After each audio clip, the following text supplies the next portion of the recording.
Saya ngelihat Bapak pernah prediksi ya tentang IHSG akan crash ini ya. Gimana caranya waktu itu, Pak? Iya, jadi IHSG akan crash itu kita udah tahu dari 7 Januari ya, Oh, awal tahun ini? awal tahun ini. Cuma sayangnya Bro nggak bisa lihat karena IG pertama kali yang kami posting itu memang diblokir. Begitu crash nggak lama diblokir, bukan begitu crash, begitu posting nggak lama diblokir. Waduh, Nah, silakan nih Bro lihat. nanti kita masukin juga ya. Ya.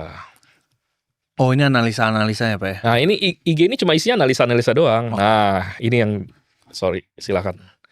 Oh, Lihat tanggalnya, Bro lihat hasil angka IHSG waktu itu di berapa? ini IHSG masih di 8.900 ya. Bapak prediksi udah akan ke 6.280 sama 6.300. Minimal. Ya, Kata minimal tuh. Ya, ada minimalnya. Mana itu? Nah, ini juga saya kasih teriak kan.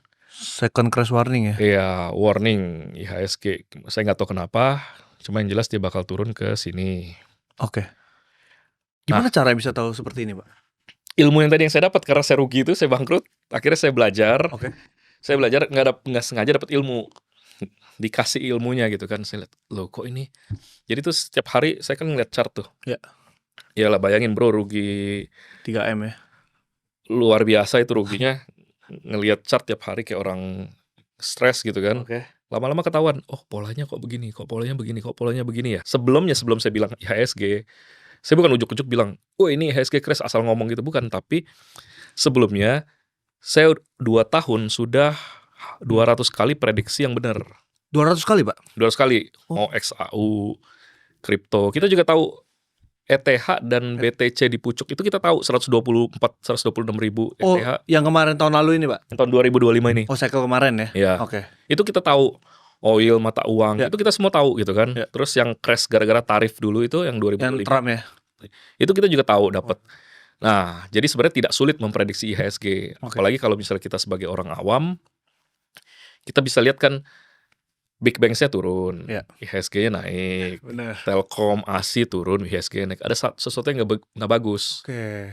Jadi kalau misalnya kita compare dengan chart LQ45, Kompas 100, bentuknya kayak K, yang satu naik ke atas, yang satu ke bawah. Oke. Itu kan tinggal tunggu waktu aja. Dia pecah bubble-nya. Ya. Dari situ sih. Waktu itu pas 7 Januari itu Bapak prediksi turun, dihujat nggak Pak? Orang-orang. Dihujat. Oke. Bilangnya apa tuh? Apalagi anak Facebook. Kan kita posting, kita ada Facebook, TikTok sama IG. Ya. Hujatnya udah bahasanya gimana ya? Tut, disensor, tut gitu. Terus ya gitulah dikata-katain kan banyak. Tapi kan IG-nya nggak lama hilang. Yang di TikTok aja tuh yang sisa dikata-katain sama Facebook gitu kan.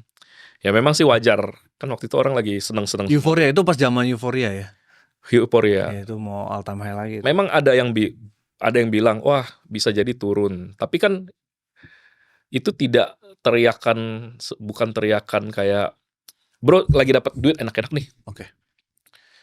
Lagi cuan di pabrik lu ntar tutup bro, pabrik lu ntar tutup kebakaran. Pabrik bro tuh sebenarnya lagi menghasilkan banyak banget. Bagus gitu banget kan. lah. Pasti kan, kurang ajar lu, gini-gini segala macam. Nah, itulah yang kita lakukan memang tidak populer. Tidak populer. Oke. Selanjutnya nih Pak, berarti kalau di sekarang nih, ini kan IHSG juga hancur lebur ya, sesuai prediksi Bapak ya? Iya, hancur lebur. Nextnya akan kemana ini IHSG kita nih? IHSG hitungan saya ke 4.700. 4.700? 4.700, saya cukup yakin. Bro yakin gak kira-kira? Mungkin ya. Ya 4.700 nggak lama lagi sih kayaknya. Sekarang posisi di 5.800 ya? 5.200 sorry. Hari ini 8 Juni ya. 8 Juni IHSG berapa nih? 5.300. Ya 300 lah. Cuma 600 poin lagi doang, 4.700. Oke. Nah, kita hitungnya dia bakal ke sana. Tapi apakah beli di sana belum tentu. Oke. Ini bakal ke situ. Tapi apakah itu bottomnya? Kita nggak tahu. Bisa jadi dilewatin kan. Tapi saya sih cukup pede karena IHSG ini kan ikut indeks seluar maksudnya korelasi keuangan ini kan sedunia. Ya, S&P juga ya salah satu. S&P kan baru mulai batuk tuh. Ya baru mulai batuk. KOSPI baru mulai turun 16%. Ya tadi pagi udah trading halt. Nah, trading halt ya KOSPI ya? Kayaknya iya deh tadi. Iya parah tuh. Nah, Jepang juga kita prediksi turun. Jadi kita sekarang memprediksi bukan mainnya di IHSG lagi, bukan. IHSG ini bukan saya gimana ya, memprediksinya cukup mudah. Oke. big game-nya ada di crash market saham dunia. Jadi saya menghitung dan konsisten saya bilang ini akan crash sekitar 30, 40, bahkan Eropa ada yang 50%. Oke. Nah, posisi sekarang udah all time high. All time high. Ya. Tingginya begini, Bro. Oke. Bukan begini ya? Iya. Tingginya udah begini nih. Oke. Apalagi Nasdaq udah dia begini, ada beginiannya lagi. Oh. Iya. Nah, kalau itu turun, masa iya IHSG nggak ikut? Oke. Dan Bapak ada bilang berarti kalau habis setelah menyentuh 4.700, apakah ada kemungkinan turun lagi atau udah itu bottom kita mantul? Bisa diprediksi nggak kira-kira seperti itu, Pak? Sebenarnya bisa diprediksi. Oke. Nah, saat ini jatuhnya sampai 4.700 target jatuhnya. Tapi apakah dia bottom beli di situ atau enggak? Saya sebenarnya belum menghitung. Oke. Belum menghitung. Tapi kalau kita lihat ya, harga di situ. Ya. Saham-saham sekarang aja BCA, Bro, lihat sekarang harganya sama dengan Covid. Iya, sama dengan Covid. Orang-orang yang 3 tahun lalu berdoa, ya aduh kenapa gua nggak all in pas Covid? Dikasih kesempatan sekarang. Belilah ini. Ada yang berani nggak gitu kan? All in. Dulu kan ada bilang ini, gua all in gak ada rumah tetangga, gua jual rumah gua. Oke. Sekarang kesempatannya, silakan lakukan apa enggak. Nah, orang takut kan? Sekarang takut. Sekarang BCA posisinya sebagai leading emiten yang leading dan terbaik lah di IHSG. Selama bertahun-tahun posisinya sama di sana. Nah, tapi yang lain-lain belum pas ke harga Covid. Ya, belum. Belum pas di harga Covid. Nah, kita menghitung kalau misalnya IHSG itu turun ke harga ke 4.700, itu ada saham-saham yang big caps itu masih harus turun sekitar 20-30% lagi. Oh, berarti masih akan turun jauh lagi ya? Belum selesai ini ya? Kita lihat bareng-bareng aja, Bro ya. Ya. Ini kemarin saya sempat spill di Instagram. Oke. Silakan, Bro. Ya. Pegang di situ, saya di sini ya. Saya suka iseng spill di Instagram. Kalau Big Bank sih nggak ada masalah. Big Bank itu kan kapitalisasinya gede. Ya, market akun cap-nya. saya cuma 50.000 orang. 50.000 orang kalau misalnya mereka belanja 200 juta juga kan nggak berasa. Nggak gerak ya. Nggak gerak. BMRI, Bro, itu masih mau turun tuh. Ke range 2.100 sampai 3.000. Waduh. BMRI. Dalam banget ya. Iya. Kalau dia turun ke situ, harga dia udah setara harga Covid. Oke. Jadi ini kalau dia turun, nih ya, Bro ya. Kan BCA sekarang harga di sini nih. Ya. Di sini, daerah sini nih. Oke. Nah, BMRI belum. Nah, targetnya di situ. Oke. Kemudian di BNI. Ya. Bro, lihat di BNI targetnya itu bisa ke 1.765 sampai 2.530. Oh. Sekarang BNI harganya 3.500. Oke. Masih turun lebih dalam lagi. Dan Bro, kalau perhatikan, kalau target turunnya di situ, dia sama kayak posisi BCA pas Covid sekarang. ya. Iya. Oke. Nah, BRI udah dikit lagi nih. BRI 2.600 ya, 2.300 sampai 2.600. Iya. Nah, yang udah duluan nyampe adalah BCA di area buy. Nah, kalau Bro lihat yang di atas, yang di sini. Nah, kalau kita tarik garis ke belakang, ya itu pas Covid ya. Oh, oke. Pas Covid 4.600 sampai 5.100. 4.600 5.100. Tapi yang kita takutkan ya. Ini saya tadi mau beli, saya mau all in kan. Oh, udah mau beli, Pak. Saya udah top up nih di akun saya sudah top up. Tapi saya ragu. Ini kalau saya beli, indeks luar kan belum ambruk ya. Jadi gini, BCA udah nyampe ke titik buy.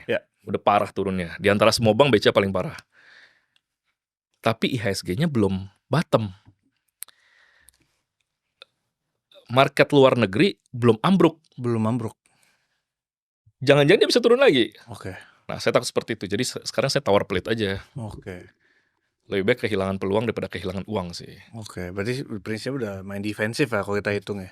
Ya, sekarang sih saya pengen attack. Pengen all in. Saya bikinnya akun margin juga sekarang. Oh, oke. Udah siap-siap ya? Udah, kita main akun margin lagi nih. Oke. Nah, tapi dengan melihat ini saya baru masuk sepertiga. Pelan-pelan. Masuk sepertiga dulu. Iya. Oke Pak, tapi waktu itu Bapak bisa memprediksi hal seperti ini, ada nggak pakai analisa apa gitu yang bisa di-sharing ke teman-teman? Mungkin bisa dipakai juga ya untuk pembelajaran. Iya, jadi kalau misalnya teman-teman mau menganalisa, saya cuma pakai teknikal aja, kita nggak pakai fundamental karena kita Oke. nggak. Kalau fundamental lucunya begini Pak, Ya. coba Google komisaris BCA Oke. atau misalnya direksi Ya. BCA. Kemarin kan sempat beli saham di pucuk ya tuh, Ya, saya benar. di harga berapa lah, 6.000 ke atas, 7.000 ke atas gitu kan, apa 9.000 ke atas gitu. Nah, kalau misalnya mereka kan yang paling mengerti fundamental dari perusahaan tersebut, Benar. mereka yang tahu itu bagus Ya. apa semua segala macam kan, tapi mereka nggak tahu tuh, mereka hajar aja beli di situ. Oke. Ya terlepas dari dia punya duit sebanyak apa, dia Ya. cicil-cicil lah, saya nggak tahu. Tapi kalau misalnya dia benar-benar menggunakan fundamental untuk membeli, kalau kita benar-benar menggunakan fundamental untuk membeli, itu yang udah paling ngerti aja, belinya di situ, Ya. gitu loh, Di atas ya. di atas. Nah, apalagi kita yang cuma baca laporan keuangannya doang. Oke.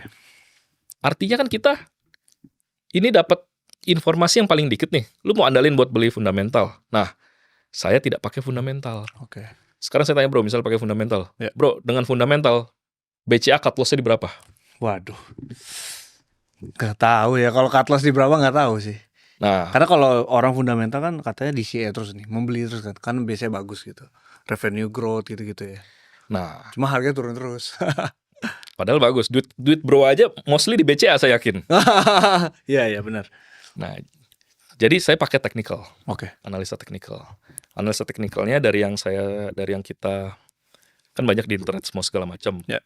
Tapi saya pakai yang namanya jadi yang saya pakai untuk menghitung semua saham ini, semua instrumen ini, Ya.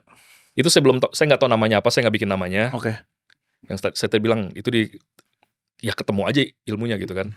Nah, tapi ilmu yang paling dekat untuk memprediksi itu semua itu ilmu harmonic pattern. Harmony pattern. Ya, harmonic pattern. Oke. Jadi dia yang barang yang mana yang udah jatuh paling, dia bentuknya kayak kupu-kupu kelelawar gitu, ada sayap-sayapnya. Ini adalah kita beli barang yang sudah jatuh dalam atau nge-sell barang yang sudah naik pucuk. Oke. Itulah harmonic pattern. Oke.